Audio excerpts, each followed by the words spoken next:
Seven Mountains TV.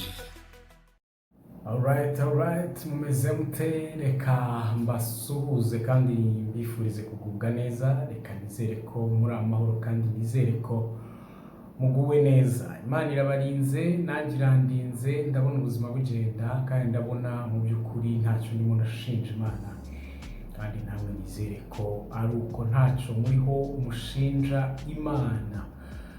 Ariko abatameze neza mumeze uko ubuzima bubishaka ndetse muhagaze kera bajye bavuga ngo uko umwanzi bishaka, ariko buri uko byamera kose ntabwo umwanzi ashobora kwemera uhagarara cyangwa se ntabwo umwanzi ashobora kwemera kuhagarara, ahubwo niko ibihe biba bimeze kandi niko ibihe biba bigutwaye. Ariko mugenzi nakubwira ngo komera, ihangane, nyine niko isi imeze kandi niko isi dutwaye, ariko byanze bikunze ubuzima buba buzagenda neza kandi iminsi iba izabuhindura. Yes, this is Emma kuri Seven Mountains TV. Reka nizere ko mumeze neza kandi reka nizere ko muguwe neza, ubuzima bubatwaye neza kandi ubuzima burimo bugenda. Niba wabyutse uri amahoro ukaba bwije uri amahoro, burya nicyo gishoro cya mbere, kuko icyambere ni ubuzima. Icyambere si icyo waronsa, ahubwo icyambere ni uko uri muzima, kuko utari muzima ntiwabona uko uronka icyo kintu. Ariko iyo uri muzima nyine byanze bikunze biba bigishoboka, cyangwa se amahirwe yose aba agihari kandi yuzuye, byanze bikunze biba bizahinduka nawe bigacamo cyangwa se ukagafata. Yes, ndaje rero ngo twiganire kandi ndaje ngo tugire bimwe twiganiraho. Ni nyine kuri Seven Mountains TV. Mbibutsa ko tuba muri domaine zirindwi, twibaza ngo impano Imana yaguhaye urimo urayikoresha ute? Se birakubyarira umusaruro? Se nyuma yo kukubyarira umusaruro Imana yo ntabwo yakuze? Wari umukristo mwiza, wari umuntu mwiza w'imico myiza, wari umunyamasengesho wubahaga Imana, ndetse tugutangira n'ubuhamya cyangwa se tukuzi kuri umuntu mwiza, urangije ugana mu ishuri, ndetse ukiri ku ishuri nabwo warabikundaga uranabikoraga, urangije wiga film cyangwa se video making ariko nabivuga, urangije urasohoka, umaze kugera hanze ubona akazi uragakora iminsi mike, urangije ubona n'ubushobozi ugura ibikoresho byawe, uyu munsi urikorera, nyine uri umukameramani mwiza, ariko ya mpano cyangwa se ya kamera yawe yaragutwaye, yasimbuye Imana. Impano Imana yaguhaye yakwibagije Imana, yakwibagije bya bihe wajya kugirana n'Imana, yakwibagije kwa gusenga wajya gusenga. Wari umunyamasengesho mwiza utaratangira business, ariko aho watangiriye business warabuze, wabaye busy n'akazi cyane ku buryo Imana wayisize ku ruhande. Bityo ngewe rero nabaga nibaza ngo mbese ku mpano Imana yaguhaye ntabwo yabaye ari yo Mana, cyangwa se yabaye ikigirwamana? Ntukibonera Imana umwanya, ntukibona akanya ko kwikoza mu rusengero, ahubwo byose byabaye nyine ko uri bize mu rusengero, cyangwa se uri bize urimo ushakisha. Nyine nibyo gushakisha, ariko kandi nkavuga ngo ushakisha ariko ukibagirwa Imana. Nkunda kubabwira kenshi ngo ni nko gukandagira mu isoko wavomeragamo, warangiza nyine ukayibata, cyangwa se warangiza iyo soko ukayikandagiramo cyangwa se ukayibyinamo, byanze bikunze biba bigoranye, cyangwa se byanze bikunze urimo uragipanga nabi cyane. Yes, niyo mpamvu rero navuze ngo twigirire TV ya Seven Mountains, cyangwa se imisozi irindwi, cyangwa se impano zirindwi, ariko tugerageza guhuza impano yawe ndetse n'uburyo uyibanamo n'Imana. Nibyo nagira ngo tujye twiganiraho, niyo content yacu. Yes, hanyuma rero ndaje ngo twiganirire. Murabizi ko mbere yuko tuganira kuri topic y'uyu munsi, cyangwa se mba nazanye uwo munsi, banza gucishamo gakeya tukiganirira. Rata mwebwe ubutumwa bwo ku mbuga nkoranyambaga murimo murabubona mute? Se ubutumwa buri ku mbuga nkoranyambaga muri iyi minsi, ubuhanuzi buhari, umuntu akaza ngo nimushaka mu nyice ngo ndabivuze, undi akaza ngo noneho ngo ninshaka sindare, ngo ninshaka mu mfunge, ngo ninshaka mbizire, ngo ninshaka ngo bigende. Njyewe nkibona iriya titi ngo nta gufungurira afite ikintu kikuzanye uvuga ngo nimushaka mu nyice. Icyambere urashinja abantu bwicanyi, ni bande bari bukwica? Icya kabiri ngo munkoze icyo mushaka. Iyo mana iri gutuma abantu kwiyahura, iyo mana iri gutuma abantu baba bihebe, harya ngo kugira ngo bigende gute? Umushumba wanjye unshumbye hari akantu yajyaga akunda kutubwira kera, ubu nibwo ngenda ngaha agaciro, nibwo ngenda mbyumva. Yaratubwira ngo ntimugakunde kujarajara, ntimugakunde kuzerera, ntimugakunde kujya hirya no hino mu byumba ngo aha hari umuhanuzi nagiyeyo, aha hari caca harimo amavuta nagiyeyo, aha hari abaririmbyi beza nagiyeyo, aha hari iki nagiyeyo. Rimwe na rimwe ugwa ruhabu ushiduka utazi neza icyerekezo cyangwa cyangwa utazi iyo urimo uragana. Uyu munsi rero ibintu biri ku mbuga nkoranyambaga biteye urujijo vuba. Noneho aho byabereye umwaka byabaye byinshi, aho insengero zafungiwe, buri muntu wese araza ku rubuga akaza akivugira ibyo ashaka. Imana yamutumye, Imana irambwiye ngo murarimbutse, murapfuye, murashize, murahiye, isi irarangiye, indangamuntu, sinzi imibare, sinzi ubuhanuzi, sinzi iby'inka, sinzi iby'insengero, sinzi iby'abashumba bafite amadayimoni, sinzi iby'abashumba birirwa batukana, sinzi.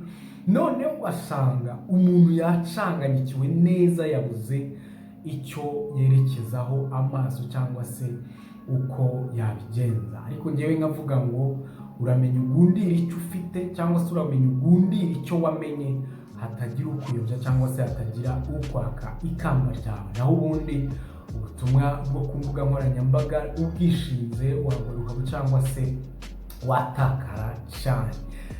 Yes, nakaba kanyuzemo tukiganirira, ariko nanone mugenzi ngo ukuri gushirira mu biganiro, nakubwira ngo ukomeze icyo ufite cyangwa se ukomeze impano yawe cyangwa se ukomeze uwo wamenye, kugira ngo hatagira ukunyaga ikamba ryawe. Mu bihe by'imperuka hazaza benshi biyita ngo ninjye Yesu, ngo ninjye Yesu. Uyu munsi rero nawe baravuga ninjye ufite amavuta, ninjye ufite ikiganza gishyushye, ninjye usengera abantu bigafata, ni njyewe ukora umurimo w'Imana by'ukuri. Nyine ugasanga abantu benshi turayobagurika, cyangwa se abantu benshi turi mu kigare. Nyamara ngo abazi Imana yabo bazakomera, nibamara gukomera bakore iby'ubutwari. Nashishikariza abantu kwirinda ibyaha, nashishikariza abantu gukomeza kwizera Imana, ndetse no gukomeza kunoza iby'ubuzima n'ubugingo bwabo, kubera ko icyo Kristo adushakaho ni uko tuba twejejwe rwose kandi dutunganye tumutegereje, kuko igihe kiri bugufiya. Uyu munsi rero icyo turi buze kuba twiganiriraho, ndashaka kubwira abakozi b'Imana batanu ntabwo bakunda kuba ku mbuga nkoranyambaga.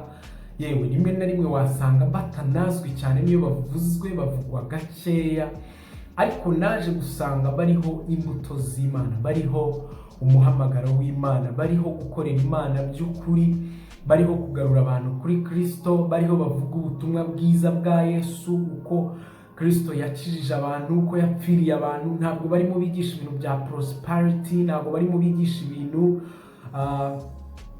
by'ubuhanuzi bw'ibifatika cyane, nubwo nabwo ari bwiza yego, ariko uba wumva bafite ubutumwa bw'ukuri, bawumva bafite ubutumwa bw'umusaraba, bawumva bafite ubutumwa buhugura abantu kuva mu byaha, buhugura abantu gushakisha Imana, kwera imbuto zikwiriye abihannye, kutishushanya, nyine kutavangavanga, kutagendana n'ibigezweho ngo abantu bibagirwe uko bakwiriye kuba bakizwa, ahubwo bigisha abantu kuba bayoboka Imana cyangwa se bakorera Imana by'ukuri. Ndakubwira rero ni abakozi b'Imana b'abadamu batanu badakunze kuvugwa cyane ku mbuga nkoranyambaga, cyangwa se utazanabona kenshi cyane ku mbuga nkoranyambaga. Nunababona uzababona hakeya barimo babwiriza iby'ubutumwa bwiza, cyangwa se barimo babwiriza ibyerekeranye n'ibya Kristo. Ndakubwira abakozi b'Imana batanu. Ku mwanya wa gatanu nahazanye umudamu bita Mama Angelique. Mu minsi yashize yari yanarwaye, ariko nabonye yarakize, Imana ishimwe cyane, kandi mwarakoze abamusengeye n'abamusapotinze. Nari nabonye kutarumwe cyangwa se kuri canimwe barimo bamutabariza ngo nyabona abantu bamusengere ariko bagire n'icyo bakora. Rero nabonye yarakize, Imana ishimwe cyane kandi ihabwa icyubahiro ko yongeye ikamugarura. Uyu mudamu muzamwumva asemura cyane cyane kwa Gitwaza, asemura kwa Apotre Mignone ndetse n'ahandi hagiye hatandukanye. Uyu mudamu rero umubonye ubona bitewe n'uko asa, ubona bitewe n'ubwenge afite, ubuhanga afite, kuvuga indimi zose neza, Ikinyarwanda, Icyongereza ndetse n'Igifaransa, nyine abikora asemura. Ariko nawe iyo ari kuvuga ubutumwa atasemuye, avuga Kristo neza, avuga Imana neza, yigisha abantu agakiza, yigisha abantu guca bugufi, yigisha abantu kwera imbuto zikwiriye abihannye, yigisha abantu kumenya iyo bava ndetse n'iyo bajya. Rero uyu mumama nta rusengero afite, akorera mu nsengero zindi z'abandi cyangwa se zubatswe n'abandi, ariko nawe ku rwego rw'aho ahagarara, tuvuga umuntu uhagararana n'umushumba Apostle Gitwaza arimo amusemurira, nawe aba ari umushumba kameme, cyangwa se nawe aba yarasizwe ayo mavuta. Nubwo nta torero yashinze cyangwa se adafite itorero ashumbye, ariko Mama Angelique vema nawe avuga ubutumwa neza, cyangwa se avuga ibya Kristo neza. Imana imukomereze amaboko kandi imukomereze mu by'umurimo w'Imana arimo akora. Ni umumama mwiza, ni umumama ucisha make, ni umumama wera imbuto, ni umumama ugira urukundo, kandi ni umumama uzasanga mu bikorwa byo gufasha abantu ndetse no kubigisha nyine iby'inzira nziza ya Kristo Yesu. Yari ku mwanya wa gatanu. Ku mwanya wa kane turahasanga Bishop Margaret Rwandamura. Uyu mubyeyi avuga Kristo neza. Uyu mubyeyi yigisha abantu agakiza. Uyu mubyeyi nyine akorera munsi y'amavuta y'umugabo we, niko navuga. Bakorera nyine mu itorero riri hano hepfo gatoya, Sonatube umanutsemo hepfo gatoya. Ariko uyu mama ntabwo uzamubona mu mbuga nkoranyambaga cyane, keretse yenda hamwe bamutunzeho kamera arimo arabwiriza. Ariko nawe uzumva ari umumama wera imbuto zikwiriye abihannye. Uzumva ari umumama w'umukozi w'Imana uvuga Kristo, ugarurira abantu Kristo, ugirane ufite imirimo myinshi yo kwera imbuto, haba mu rusengero rwe cyangwa se n'abaturanyi be cyangwa se n'ahandi hamugose. Ni umumama nyine navuga ukorera Imana. Ngira ngo yenda impamvu atashinze urusengero cyangwa se nyine akorera munsi y'amavuta y'umutware we Rwandamura nyine. Ariko Margaret nawe ni umwe mu bamama uriho imbaraga z'Imana cyangwa se uri mu mwuka w'Imana, ariko utazasanga nyine agaragara cyane ku itara cyangwa se utazasanga ashayininga cyane. Ariko nawe afite aho aba yibereye hirya iyo yihishe za kamera, nawe afite imbaraga z'Imana muri we, cyangwa se afite ubwenge n'umwuka w'Imana muri we. Nawe Imana imugirire neza kandi imuhe umugisha mwinshi cyane. Ku mwanya wa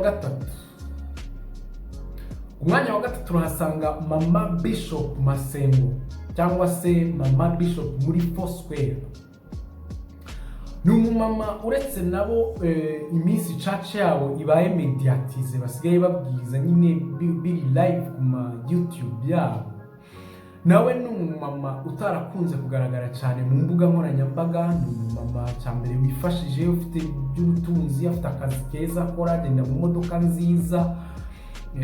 Nyine we n'umugabo we barifite, bameze neza, nyine nibo ba nyiri church ya City Light Foursquare. ukorera hano Kimironko. Ni umumama nawe utagaragara kenshi cyane mu bintu by'itangazamakuru cyangwa se ngo agaragare cyane nyine yashayininze, yatwitse, yagize ate oya.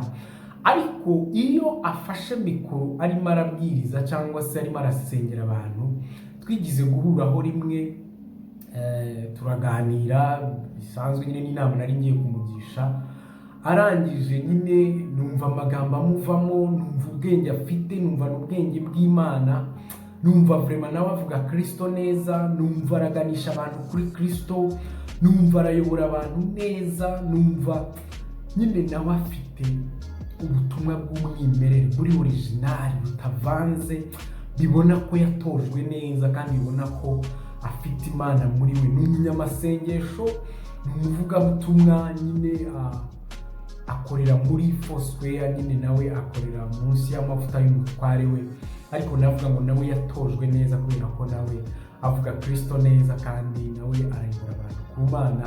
Imana yo mu ijuru nawe imugirire neza kandi mwagushe ndetse imuhe amavuta menshi cyane.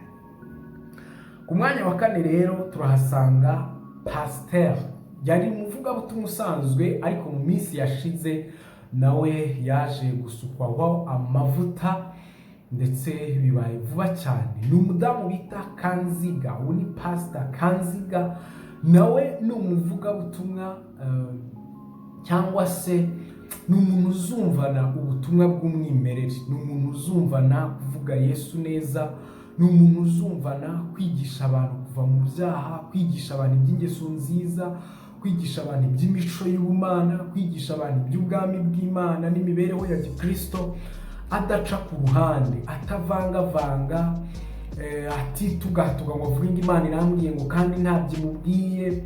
Nyine ugasanga aravugira Imana neza, aravuga ubutumwa buri original, azi Bibiliya cyane, fakiti ze zose ni Bibiliya, ni ukuvuga ngo umurongo wunganirwa n'undi murongo, ntabwo azana ingero zo hanze.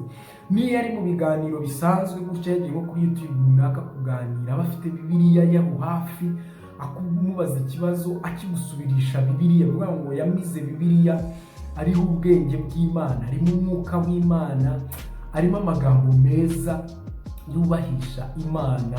Nawe ni umukozi w'Imana, ntakunze kugaragara kenshi ndetse ntabwo uzamwumva henshi cyane ku mbuga nkoranyambaga cyangwa hehe, ariko gato afite mikoro cyangwa se gato abyinira Imana, nkunda n'uburyo abyinira igisirima, Imana imuha imbaraga kandi imugirire neza. Mu by'ukuri nawe ni umuntu ufite guca bugufi muri we kandi ufite imbaraga z'Imana ndetse n'umwuka w'Imana. Nawe rero ni umwe mu bamama batanu nashatse kuzana hano batagaragara cyane ndetse badakunda kwigaragaza cyane, ariko mu by'ukuri babitse imbuto y'Imana kandi bakorera Imana neza cyane. Yes, basanga rero ku mwanya wa mbere turi bube tuhasanga nde? Ku mwanya wa mbere turi buze kuhasanga Mama Bishop cyangwa se Lydia Masasu, azwi ku izina rya Mami kuri church. Buriya ni nawe muyobozi wa Evangelical Restoration Church Masoro, niwe muyobozi wayo, nyine umutware we nyine niwe uri hejuru iyo ngiyo cyane nka representa, ariko nanone niwe bishop wahariye cyangwa se niwe mushumba ushumbye ririya torero rya hariya nyine Restoration Church ya Masoro. Nawe rero ni umumama udakunda kugaragara cyane mu bintu by'imbuga nkoranyambaga, udakunda cyane kuba agaragara hirya no hino, aba ari bize cyane mu rusengero rwe, abarimo asenga, abarimo asengera abantu, abarimo yigisha abantu, abarimo agira ate. Nawe ni umumama wumva ufite ijambo ry'agakiza, ufite ijambo ry'ubutumwa bwiza buri original, butavangiye, ubutumwa burimo kuganisha abantu kuri Kristo, ubutumwa burimo kubwira abantu kwihana ibyaha, burimo guhinduka, guca karande, kuva mu ngeso mbi, kuva mu bya kera. Nyine nawe ni umumama ufite imbaraga z'Imana ariko zihishwe cyangwa se zihishe, nyine ataza hano ku mbuga nkoranyambaga ngo tumubone buri munsi. Oya, akorera iyo hirya ariko agakora ibikorwa biremereye kandi bikomeye cyane ndetse ni umumama ufite igikundiro, ukunzwe n'abantu benshi, cyane cyane abasengeriwe ariko n'abadasengeriwe bamuzi ngira ngo baramukunda. Nawe rero ni umukozi w'Imana udakunda kugaragara cyane, ariko mu by'ukuri ufite imbuto y'Imana muri we, ufite ubutumwa bwiza, ufite ingeso nziza, ufite kwigisha, ufite umutima uciye bugufi, kina no kwigaragaza cyane. Oya, bavuga Kristo, bakavuga Imana, bakavuga umwuka wayo, bakavuga umusaraba, bakagarurira abantu gukizwa kandi by'ubugingo. Uru rero ni urutonde rw'abakozi b'Imana 5 b'abadamu badakunda kugaragara cyane hano ku mbuga nkoranyambaga, ariko bakunzwe cyane kandi bazi neza icyo ari cyo, cyangwa se bazi neza agaciro bafite mu mibereho yabo ya gikristo. Yes, rero ni urutonde rw'abakozi b'Imana 5 badakunda kugaragara cyane ku mbuga nkoranyambaga, bakunzwe ndetse bafite ijambo rizima muri bo, cyangwa se b'abakozi b'Imana navuga ngo nyakuri. Nagerageje gushakisha ndetse no kuzana hano kugira ngo tubaganireho nabo. Ntukabure umuntu gusengera, ntukabure kumva ubutumwa bwiza. Niba ukeneye ubutumwa original buganisha kuri Kristo, uzajya ushakaho umwe muri aba bantu yigishije, byanze bikunze uzajya uvayo ufashijwe, cyangwa se uzajya uvayo wungukiwe. Yes, ubwo rutonde rero nakubwiraga ko ku mwanya wa 5 hari Mama Angelique, ku mwanya wa 4 hari Bishop Margaret Rwandamura, ku mwanya wa 3 hariho Mama Bishop Fosquare, ku mwanya wa 2 hariho Kanziga, ndetse ku mwanya wa 1 hakaba hariho Lydia Masasu. Aba bakozi b'Imana rero ni abanyamavuta, ni abanyembaraga, ni abanyempano, bafite ijambo ry'ukuri ndetse n'umwuka w'Imana muri bo, ariko ntuzabasanga hano mu mbuga nkoranyambaga biyamanza gusa. Aho bakorera ndetse n'abo babana mu buzima bwa buri munsi barabazi ndetse babakunda cyane, kandi bazi n'imbuto bera cyane. Yes, bakunzi ba 7 Mountains TV, reka mbashimire cyane kandi nizere ko Imana ikomeje kubagirira neza. Mbibutsa ngo gukizwa ni kare, ibyawe n'uyu munsi, kuko ejo ntabwo uzi aho bizaba biri, cyangwa se ntabwo uzi aho bizaba bigana. Rero ugifite amahirwe, cyangwa se ugifite kuba wakizwa n'uyu munsi. Ubutaha rero hari n'abandi benshi b'abakozi b'Imana tuba tutavuze hano, tuzazana nabo ubutaha, nabo b'abakozi b'Imana badakunda kugaragara cyane, ariko baba bakorera Imana ndetse iby'ukuri. Ndabashimiye cyane, Imana ibaha umugisha. Nibutsa abantu bashyashya baba bageze aha, nyabona mujye musiga mudukoreyeho kuri subscribe, kandi mudusharinge ibiganiro byacu bigere kure, abantu babashe kutwumva. Bumvishe iki kiganiro ukagisharinga undi muntu nawe akazashakisha ubutumwa bwavuzwe n'uyu muntu, byanze bikunze yasubizwamo imbaraga, kandi twaba turimo dukorera Imana twese. Ndabashimiye cyane rero, kandi mbasabiye umugisha mwese. Ni Emma, iyi ni 7 Mountains TV. Imana ibahe umugisha.